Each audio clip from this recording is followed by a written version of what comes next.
को भेज करके सरस्वती के किनारे विदुर जी के मन के भ्रम को दूर किया।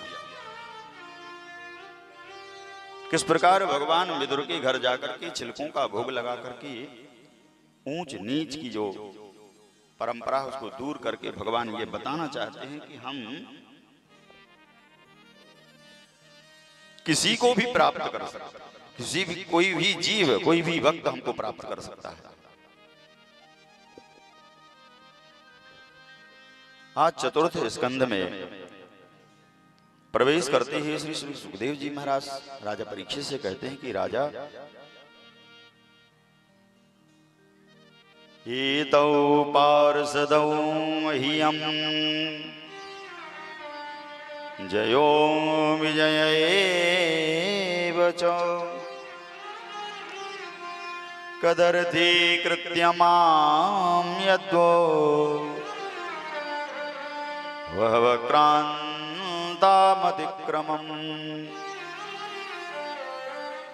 कल मैं आपसे चर्चा कर रहा था, एतौ पार्षदौ मह्यौ जयो विजयैव च,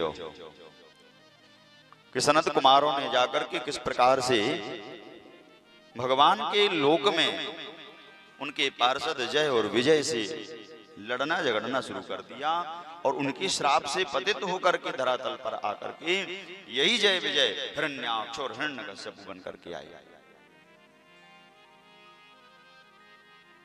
और आज यहीं से आगे बढ़ते हैं।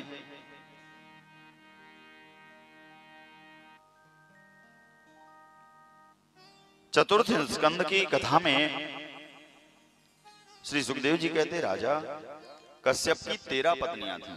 कल मैंने आपने बताया था कि ब्रह्मा जी ने अपने ही शरीर से पुरुष और स्त्री का निर्माण कर लिया। दाहिने अंग से पुरुष और बाएं अंग से स्त्री का निर्माण करके फिर मैथुन सृष्टि के द्वारा ये सारे संसार को एक से अनेक बना दिया भगवान के कहने पर।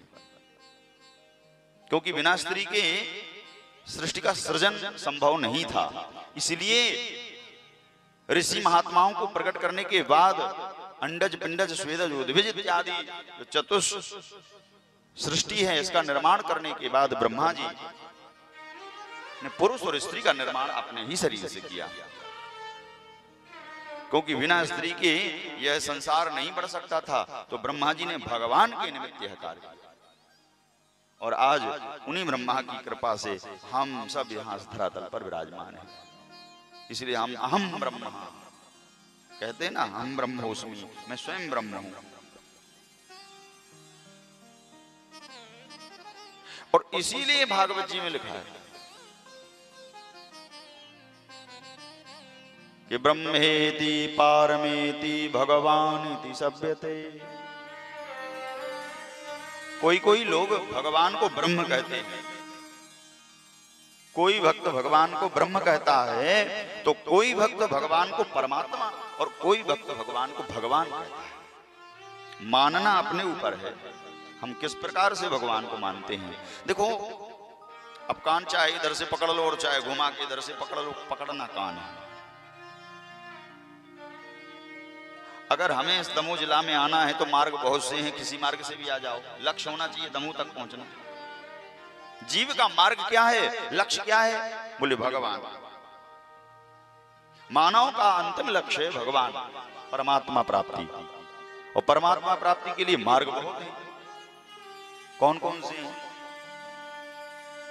कि प्रथम भगति संतन कर संगा, प्रथम भगति संतन कर संगा, प्रथम भगति संतन कर संगा, प्रथम भगति संतन कर संगा, प्रथम भगति संतन कर संगा, प्रथम भगति संतन कर संगा, दूसरी रति मम कथा प्रसंगा, दूसरी रति मम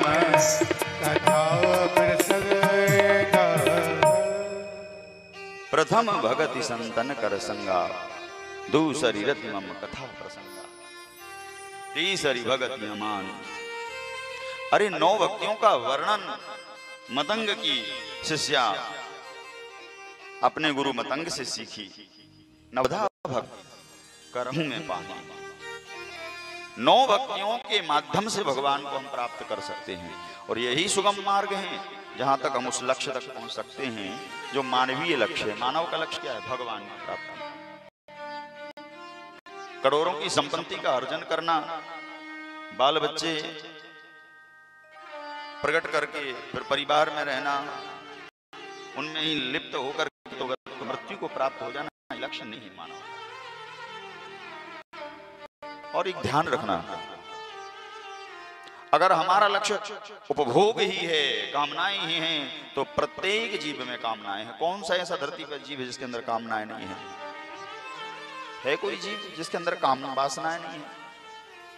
तो फिर हम में, उन पशुओं में और उन पक्षियों में अंतर क्या है? अगर बच्चे तो वो घोंसले में भी पैदा करते हैं, दाना ला करके उनको भी खिलाते हैं और खुद भी खाते हैं।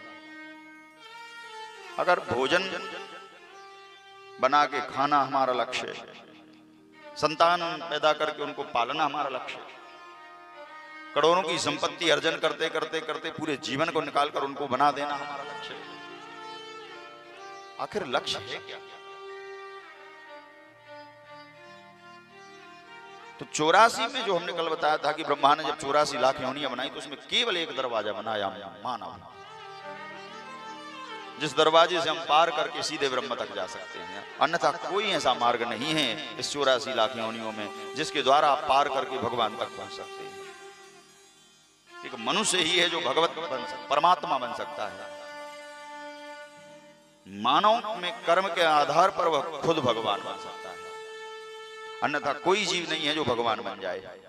उसको बार बार योनियां बदलनी पड़ेंगी और मानव बनना ही पड़ेगा अंतोगत्वा। तो फिर हम मानव बने हैं तो सोचिए कि हमारा लक्ष्य क्या होना चाहिए। कितनी बड़ी भगवत कृपा है कि हम मानव बन गए। दोबारा बनेंगे इसकी क्या गारंटी है? कोई कह सकता है कि हाँ हमारी गारंटी है कि हम मानव फिर बनेंगे? और हो तो आप जैसा बड़भागी नहीं हो सकता कोई फिर, क्योंकि मानव दोबारा नहीं बनता कोई। वही बनता है जिसने सत्कर्म किए हो जीवन में, जिसने परमात्मा से लगन लगाई हो, संसार में रह करके भी संसार का न होना सीखा हो, जिसने संसार में रह करके भी परमात्मा का चिंतन जिसने अपने जीवन में बनाए रखा हो, वो ही केवल भगवान को पा सकता है, अन्यथा दूसरा कोई मार्ग संभव नहीं है। तो मानव का लक्ष्य होना ही चाहिए कि भगवान मिले हमें। अब कैसे मिले वो भगवान जाने। तो 9 मार्ग बहुत सुंदर बताए हैं। प्रथम भगति संतन कर संगा, संतों के बीच बैठो, कथाओं में जाओ। परंतु कथाओं से हमें डर लगता है ना, मानवों को ही कथाओं को, वो तो मौका नहीं मिलता पशुओं को, जीव जंतुओं को नहीं, तो वो तो आगे बैठते कथा सुनते कि हमको तो कम से कम मुक्ति मिल जाए इस शरीर से। परंतु वह जड़ हैं, मूर्ख हैं, पशुत्व है। और देखो भगवान उनको माफ भी कर, क्षमा भी करते। क्यों? क्योंकि उनके अंदर पशुत्व है, हम पशुत्व नहीं हैं। देखो सबसे अधिक मनुज मोहि भाई, भगवान ने क्यों इशारा किया? सम मम प्रिय सम मम उपजाए, मैंने ही सारे ब्रह्मा को कह करके मैंने ही सारी सृष्टि के जीव को उत्पादन किया है, तो मेरे सब हैं और सब मुझे प्रिय भी हैं। परंतु उनसे अधिक कोई अगर कहा जाए तो मनुष्य मुझे अधिक प्रिय। क्यों? क्योंकि वो मुझे स्मरण करता है, मुझे पाने का लक्ष्य बना के चलता है। अन्यथा बाकी जीव तो सब खाने पीने में लगे। अच्छा, मनुष्य क्यों कहा जाता है? हम मनु की संतान हैं, इसीलिए मनुष्य हैं। अब मनु कौन है?